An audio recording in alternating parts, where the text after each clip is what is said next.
Assalamualaikum warahmatullahi wabarakatuh. Pada hari ini, dari kami kelompok 2 akan mempresentasikan mengenai ISYT Strategic Formulation and Enterprise Architecture Roadmap untuk Pejaten Valley Residence dan beberapa lini bisnis lainnya. Di mana fokusnya adalah untuk penerjemahan atau translation dari strategi bisnis hospitality ke dalam arsitektur IS atau IT yang lebih terarah. Nah, di sini kami akan menjelaskan mengenai latar belakang dan tantangannya di mana Pejaten Valley Residence ini beroperasi di industri hospitality yang semakin digital dan juga kompetitif. Di mana kita ketahui bersama bahwasannya tantangan utamanya itu ada di ketergantungan terhadap OTA dan juga property manager dan data pelanggan yang fragmented atau terpisah-pisah dan CRM juga masih manual. Sehingga masih banyaknya repeat guest dan juga margin profit yang belum optimal. Karena itu, dari sini Pejaten Residence dan lini bisnis lainnya diposisikan sebagai anchor brand dari lini bisnis lainnya untuk mendorong transformasi digital lintas unit bisnis. Next slide.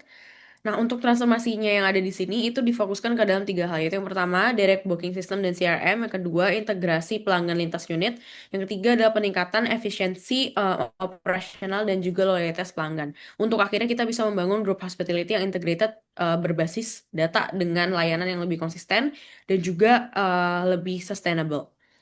Next slide. Nah, untuk di next slide ini kita akan berusaha untuk menjelaskan business model Canvas yang dimana menunjukkan pergeseran dari ketergantungan OTA ke direct channel.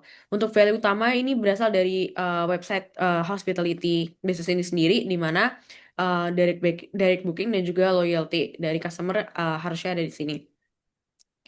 Untuk channel itu difokuskan pada website, media sosial, dan juga WhatsApp. Sementara OTA itu akan dijadikan sebagai channel untuk acquisition atau mencari customer baru.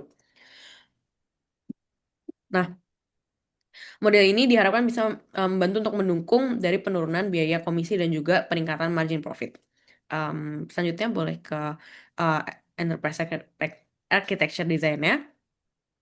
Di sini kami akan menjelaskan mengenai motivation layer-nya, di mana motivation layer ini berusaha untuk menjelaskan alasan kenapa sih bisnis ini dibalik arsitektur yang sedang kami rancang gitu. Jadi mulai dari pressure bisnis yang ada, tujuan, strategi, dan juga solusinya itu seperti apa. Nah, kita mulai dari stakeholder view. Di sini kita bisa lihat bahwasanya owner itu sebenarnya berfokus ke profit, tapi juga menghadapi dua resiko utama yaitu customer yang berpindah-pindah karena harga lebih murah, kemudian rating yang lebih tinggi. Habis itu ada juga resiko menjadi driver utama untuk peningkatan kualitas layanan dan efektivitas pemasaran. Nah, kemudian em, kita boleh lanjut ke principal view. Jadi dari principal view ini bisa dilihat bahwasannya profit itu dicapai lewat peningkatan revenue yang berasal dari dua tujuan. Itu yang pertama customer retention dan juga customer baru. Dan juga kita bisa lihat bahwasannya retention ini dipengaruhi oleh customer satisfaction. Serta bisa kita ketahui bisa bahwasanya better customer experience itu pasti akan ada customer baru yang bisa nge-outreach lewat interaksi digital utamanya. Next slide ke strategy view. Nah, untuk kita bisa menjawab tujuan tersebut, itu ditetapkan satu strategi utama, yaitu strategi peningkatan kedekatan customer. Jadi, strategi ini membantu untuk mendorong layanan yang lebih responsif dan juga interaksi digital yang lebih intens. Gitu. Mungkin yang terakhir kita bisa ke realization. Jadi, dari realization ini, strategi ini bisa direalisasikan lewat satu customer care dan guest experience management untuk kualitas layanan, serta marketing untuk interaksi dan akuisisi gitu. Dan overall hasilnya experience ini harapannya bisa jadi lebih baik untuk meningkatkan retention, untuk interaksi meningkatkan customer baru dan juga bersama-sama mendorong revenue dan profit yang ada. Overall, secara motivation layer ini sebenarnya kita jadikan sebagai baseline untuk solusi kita, yaitu direct booking website, single system for operation, dan juga single system for data management. Setiap solusi yang kita rancang ini nantinya akan membantu untuk menjawab kebutuhan bisnis, jadi bukan sekadar modernisasi teknologi aja gitu.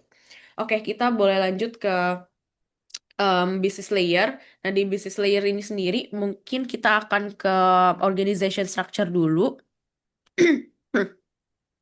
Nah, untuk di organization structure, ini bisa kita kalau di Pejaten Residence ini sebenarnya ada di bawah satu owner yang sama ya untuk tiga lini bisnis lainnya yaitu Sovanda Resort and Dive di Sumbawa, dan juga Perenni Cafe and Eatery yang ada di Pejaten itu sendiri. Dan setiap unit itu memiliki fungsi sama yang serupa ya sebenarnya, ada kayak front office, housekeeping, finance, dan marketing. Tapi masih berjalan sendiri-sendiri. Jadi nggak ada sistem yang terpusat gitu. Jadi data-data yang ada itu sangat fragmented gitu atau terpisah-pisah. Next kita ke um, sorry, kita ke ini ya, apa namanya, organization decomposition.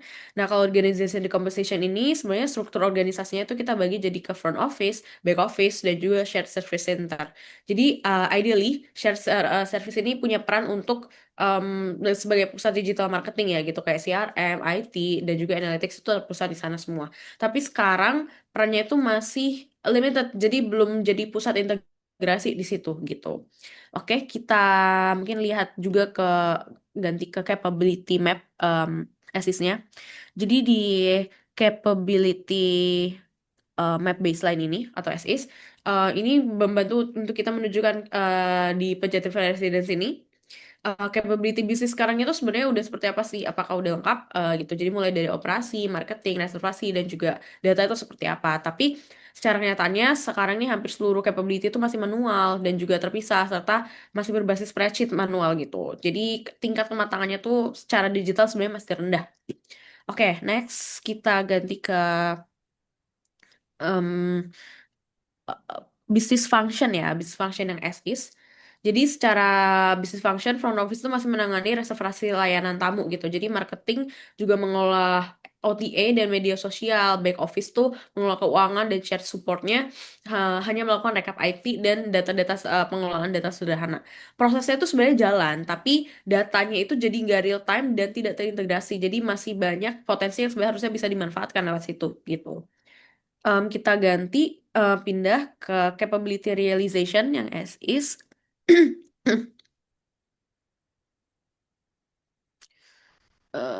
Sorry, sorry. Em, ke business process as is, sorry. Nah, mungkin capability kayak CRM, loyalty, dan analytics itu sebenarnya masih direalisasikan secara manual ya, tapi belum ada sistem end-to-end yang menghubungkan seluruh proses bisnisnya gitu. Nah, jadi untuk proses bisnis proses as is, secara siklus itu sebenarnya dari reservasi sampai check out itu masih manual. Jadi konfirmasi maksudnya secara digitalnya masih rendah gitu. Jadi konfirmasi via OTA atau WhatsApp dan pencatatan dokumentasi tamu itu masih lewat spreadsheet serta koordinasi lewat verbal dari setiap karyawannya. Jadi pembayaran tuh masih direkap secara manual juga. Resikonya tentu ada di human error, keterlambatan layanan, dan juga inkonsistensi data. Kita lanjut ke capability realization ya.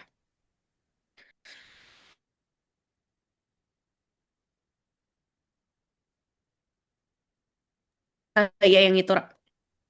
Nah, untuk to be-nya, em, em, ya untuk to be-nya sebenarnya kita mengusulkan untuk integrasi lewat PMS dan OTA Channel Manager, direct booking website, CRM, dan juga social media tools lewat WhatsApp Business API serta data warehouse dan dashboard. Targetnya itu untuk kita bisa melakukan operasi yang lebih integrated, data driven, dan juga customer centric gitu. Kita balik lagi, mungkin boleh ke Gap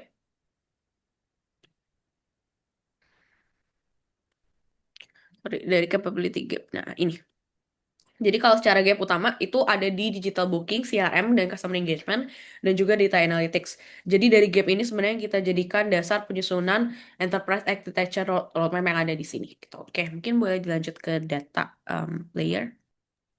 Oke, selanjutnya untuk merealisasikan terkait sistem yang terintegrasi tersebut perlu dilakukan adanya perancangan data, terutama pada data layer. Nah, pada bagian ini di sini menjelaskan tentang bagaimana data tersebut dikelola, kemudian disusun, disebarkan dalam proses operasional ini, mulai dari proses booking customer, booking kamar, kontrak, hingga pembayaran. Oke, yang pertama adalah kita menjelaskan terkait sebagai pondasi dari pembuatan data ini akan adanya entity data. Entity data di sini ada master dibangun dari master table dan transaction table, di mana seluruh table-table yang ada di sini nantinya akan dijadikan fondasi untuk dibuat suatu sistem yang terintegrasi untuk sistem di Pejantan Village ini, seperti itu. Kemudian selanjutnya ada terkait information structure view, di mana information structure view di sini merupakan bagaimana struktur data ini tuh dibentuk, yaitu berawal dari customer information. Di sini pastinya nanti akan dibentuk dari info terkait data diri customer, booking booking of record-nya customer, agreement contract, dan payment record. Dan di mana booking file di sini terdiri bisa dari direct booking melalui langsung ke tempat penginapan, maupun dari OTR booking, yaitu seperti tiket.com ataupun Traveloka, yang kemudian nanti menghasilkan booking log, seperti itu. Kemudian dari agreement contract di sini disusun melalui reservation contract, di mana di sini terkait ruangan, terkait reservasi. Kemudian di property unit ini yaitu terkait ruangan yang akan dibook dan lain sebagainya, seperti itu. Kemudian selanjutnya dari information structure view di sini kita akan membuat sebuah alur data tersebut dibuat dari data dissemination diagram. Data dissemination diagram di sini bermula dari data customer itu sendiri. Dari sini kemudian akan terintegrasi kepada MAS atau Management Information System, di mana di MIS sendiri itu ada terkait data customer, kemudian ada booking data, agreement contract, dan payment management, di mana customer data akses sendiri itu akan diisi oleh data-data customer yang nantinya akan disimpan ke dalam customer data object. Kemudian di booking data management di sini nanti akan disimpan data-data terkait booking dari customer, agreement contract itu terkait terkait ruangan, terkait service, dan lain sebagainya. Kemudian di payment management di sini nantinya akan terkait pembayaran, di mana payment management di sini nantinya akan terintegrasi juga oleh payment API dan payment aggregator, di mana dan semua dari file-file ini nantinya akan record menjadi customer information yang nantinya akan dikelola oleh MIS sendiri.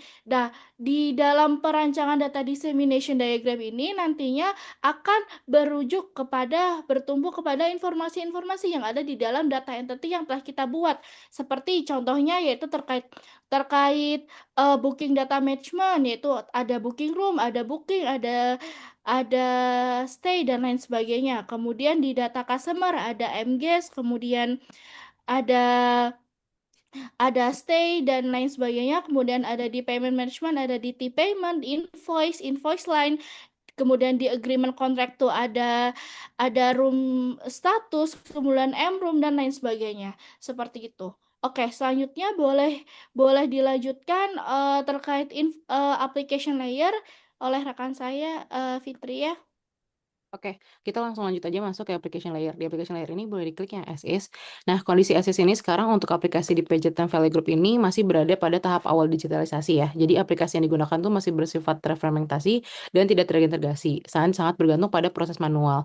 Nah, bisa dilihat di front office ini reservasi berasal dari OTA dan dicatat di PMS. Kemudian dari staff itu masih harus melakukan pencatatan ulang ke spreadsheet dan berkomunikasi dengan tamu menggunakan WhatsApp personal. Kemudian untuk di back office, untuk pencatatan keuangan dan penyimpanan dokumen dilakukan secara manual menggunakan spreadsheet dan Google Drive tanpa integrasi langsung dengan sistem operasionalnya. Kemudian sementara itu untuk di bawah lagi itu ada layer aktivitas marketing dan juga share services ini juga berjalan melalui media sosial, tetapi untuk inquiry itu tetap ditangani oleh front office secara manual. Nah, untuk data yaitu juga tidak terhubung tuh dengan data pelanggan yang ada. Nah, kondisi ini tuh menimbulkan duplikasi kerja, resiko kesalahan data, kemudian tidak adanya single source of truth dan juga rendahnya efisiensi dan juga visibilitas manajerialnya.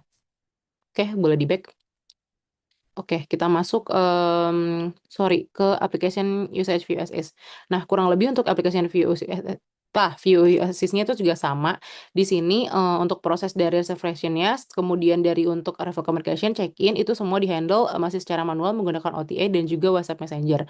Kemudian untuk record-nya juga masih disimpan tadi ya sesuai yang udah di-mention Google Drive dan juga local file. Boleh back? Oke, kita masuk ke yang application cooperation view to be ya. Nah, di sini bisa dilihat gitu ya untuk menjawab permasalahan yang tadi di front office layer itu diperkenalkan direct booking engine, channel manager, front office application dan juga WhatsApp Business API untuk meningkatkan efisiensi operasional dan juga kualitas pengalaman tamunya.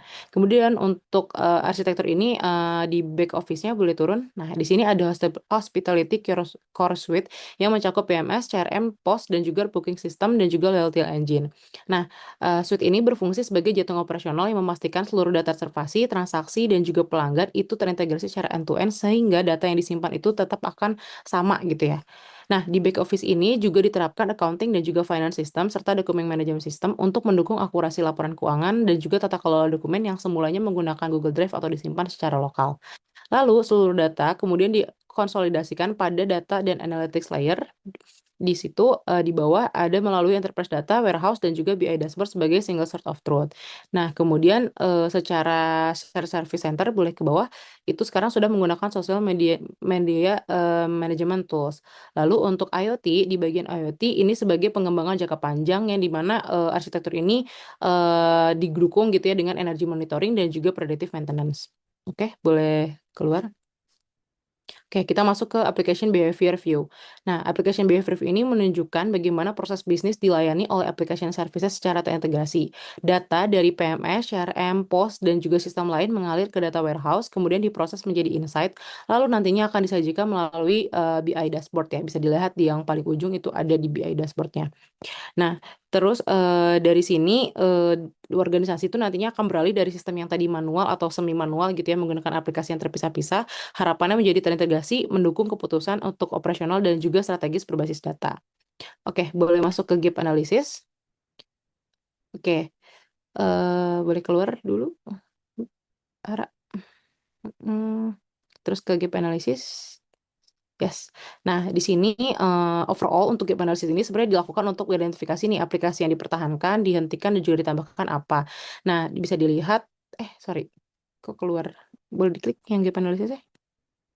Nah, ini bisa dilihat untuk yang warna hijau itu adalah hal yang baru, kemudian untuk yang warna oranye itu untuk yang aplikasi yang dihentikan, kemudian untuk yang biru itu adalah aplikasi yang dipertahankan. Nah, aplikasi manual seperti spreadsheet, WhatsApp itu dihentikan, sementara untuk aplikasi baru seperti CRM, finance system, data warehouse, dan juga IoT itu baru ditambahkan. Untuk menunjukkan pergeseran dari manual ke otomatis, silo ke integrasi, dan juga operasional reaktif ke berbasis insight. Sebagai kesimpulan, untuk aplikasi 2B ini diusulkan untuk membangun fondasi sistem informasi yang terintegrasi, scalable, dan data driven yang sebelumnya belum ada gitu ya. Pendekatan ini tidak hanya meningkatkan efisiensi operasional, tapi juga mendukung strategi jangka panjang penjagaan value group sebagai smart hospitality ecosystem dengan adanya tambahan IoT platform. Untuk application layer seperti itu, boleh dilanjutkan? Baik, selanjutnya kita akan masuk ke dalam teknologi layer. Di teknologi layer ini kita akan menggambarkan arsitektur infrastruktur teknologi yang mendukung operasional aplikasi dan pengelolaan data, termasuk yang sudah dijelaskan di layer-layer sebelumnya. Dan layer ini akan membahas 5 view yang akan dijelaskan satu persatu. Mungkin kita akan mulai dari infrastruktur view yang baseline dulu. Oke, saat ini kita bisa sama-sama lihat bahwa kondisi infrastruktur teknologi dari Pejaten Valley Residence, Sovanda Resort and Dive, dan Marina Coffee and Eatery masih beroperasi secara terpisah atau silo dan berorientasi pada kebutuhan operasional harian. Tidak ada integrasi lintas unit maupun pengelolaan teknologi terpusat. Setiap unit terdiri dari front office dan back office yang terhubung melalui suatu sistem LAN internal dan mendukung sistem inti seperti PMS, POS, dan accounting system, serta akses online travel agent dan layanan pesanan.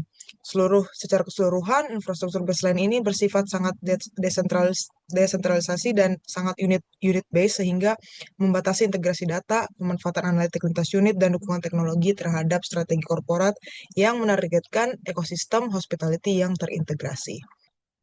Baik, view selanjutnya adalah data acquisition IoT devices yang akan kita rancang ke depannya.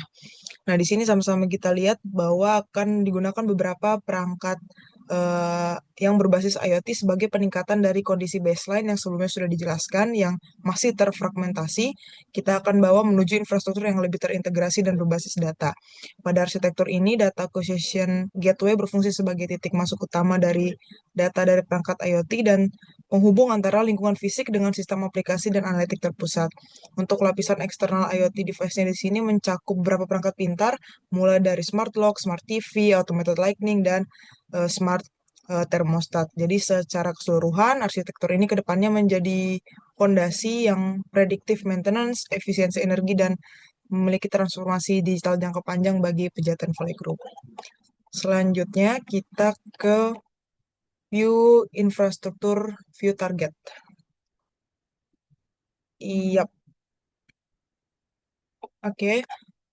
Nah, di sini kita sudah menggambarkan mekanisme pengumpulan data dari perangkat IoT dan sistem operasional lintas unit bisnis yang menghubungkan beberapa lapisan teknologi dan juga aplikasi serta data.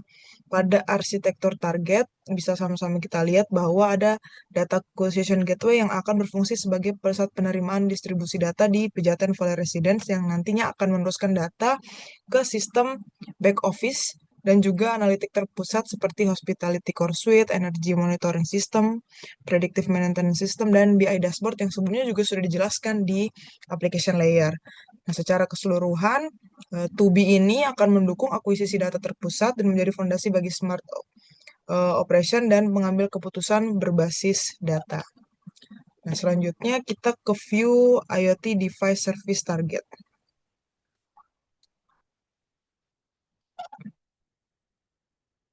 Oke, di sini kita mengidentifikasi adanya perbedaan antara arsitektur teknologi baseline dan target pada implementasi IoT di Pejaten Valley Group. Di kondisi baseline memang belum terdapat implementasi IoT yang menjembatani perangkat fisik dengan sistem digital, sehingga pengelolaannya masih manual. Sehingga ke depannya targetnya akan menghadirkan ekosistem yang terintegrasi. Secara keseluruhan, teknologi layer ini menunjukkan infrastruktur teknologi Pejaten Valley yang berevolusi dari yang terfragmentasi menuju sistem cerdas yang terintegrasi dan dibantu oleh penggunaan IoT dan juga REST API untuk menghubungkan antara communication dan data acquisition gateway-nya. Lanjut ke yang terakhir, view yang terakhir. Baik, layer yang terakhir adalah terkait dengan gap analisis dari teknologi yang sekarang dan yang sudah dirancangkan. Nah, di sini menggambarkan bahwa layanan teknologi yang kedepannya akan mendukung smart operation pada Pejaten Valley Group melalui interaksi terstandarisasi dengan infrastruktur dan sistem informasi yang saling terhubung. Nah, IoT device service ini terhubung dari data acquisition gateway dan mengumpulkan serta meneruskan data itu ke back office cluster yang dimanfaatkan oleh energy monitoring system dan predictive maintenance system serta dikonsolidasikan dengan data operasional lain pada data dan analytics layer yang dalam konteks ini menggunakan BI dashboard. Secara keseluruhan, gap ini memang ada perubahan yang sangat drastis, yang ini akan mensupport bisnis layer maupun tujuan-tujuan bisnis lainnya, sehingga yang awalnya sistem masih terkotak-kotak atau terfragmentasi menjadi penuh sinergi dan menghasilkan koordinasi lintas bisnis secara berkelanjutan. Demikian terkait dengan teknologi layer, mungkin bisa dilanjut. Ya, selanjutnya adalah bagian terakhir terkait dengan Operation and Solution Migration Planning. Jadi, boleh dibuka project context diagram view-nya dulu. Jadi, tadi kan sudah dijelaskan dalam layer-layer BDAT, Business Data Application, dan juga teknologi, bahwa akan terjadi banyak perubahan. Nah, perubahan tersebut kita bisa kelompokkan menjadi total 5 project, atau dikategorikan menjadi 5 project, bisa di zoom ke kotak-kotak yang warna pink. Itu ada, ya, project shared services dan marketing, di mana kita ada, bisa dilihat ada yang kita phase out, yaitu Canva atau Meta Business Suite, dan kita mengimplementasikan 2 hal yang baru, yaitu Social Media Management Tool, dan itu boleh ke kiri dikit nggak screen-nya?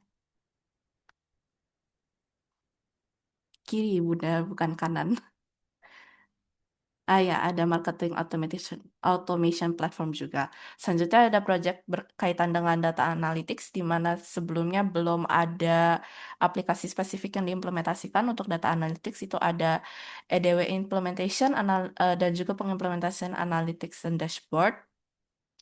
Untuk project-project yang ukurannya lebih besar seperti business back office integration, itu kita ada phase out untuk aplikasi-aplikasi lama yang digunakan, dan juga kita ada pengintegrasian aplikasi-aplikasi baru kepada aplikasi yang sudah ada. Seperti dalam hospitality course itu bisa kita lihat ada pengimplementasian CRM system, group booking system, dan juga loyalty engine bersamaan dengan POS system dan juga PMS system untuk membuat suatu hospitality course. Bisa ke kanan untuk dua project selanjutnya. Ada front office integration, di mana tadinya bisa dilihat utamanya mungkin kita phase out WhatsApp personal dan mengintegrasikan WhatsApp Business API untuk menggantikannya. Dan kita ada nge-phase out juga spreadsheet booking log, karena kita juga mengimplementasikan hospitality course yang dapat diakses melalui front office device, walaupun hospitality course tersebut di host di back office cluster. Lanjut ke bagian kanan lagi untuk project terakhir, itu ada IoT implementation, dan ini merupakan satu-satunya project yang kita implementasi from ground up, karena saat ini belum ada pengimplementasian IoT sama sekali. Nah, untuk menyelesaikan pengimplementasian project ini, kita ada membuat migration plan. Itu bisa dibuka view yang satu lagi dari overview-nya. Nah, untuk migration plan ini terdapat banyak fase, di mana dari baseline untuk mencapai baseline sampai target itu ada dari transition A sampai dengan transition O. Ada beberapa transition yang dapat kita lakukan secara paralel atau bersamaan karena tidak terdapat dependensi antara fase transisi, tetapi ada juga yang kita harus lakukan secara bertahap. Untuk menentukan fase mana yang kita lakukan sebelumnya, kita melakukan kategorisasi dengan menggunakan McFarlane Grid, lalu kita menentukan prioritasnya juga. Jadi untuk transisi A dan transisi B itu dianggapnya high, jadi kita dahulukan. Dan karena memang ada dependensi dari fase-fase lanjutannya, seperti untuk pengimplementasian hospitality management service, itu ada ketergantungan terhadap website pejaten valid residence dan juga OTA sync integration. Jadi kita susun ini berdasarkan prioritas dan juga dependensi, dan juga berdasarkan analisa kategori McFarlane. Seperti untuk yang terakhir IoT System Implementation dan juga Energy Monitoring System, yang paling terakhir dilakukan secara paralel karena memang mereka ada sinkronisasi, perlu ketergantungan antara satu sama lain untuk dapat diimplementasikan secara langsung akan lebih baik, dan mereka masuk ke dalam plan jangka panjang dari Pejaten Valley Residence karena mereka termasuk kategori high potential system. Seperti itu. Boleh balik ke slide? Di next ya. Sekian presentasi EA arsitektur dari kelompok kami. Terima kasih.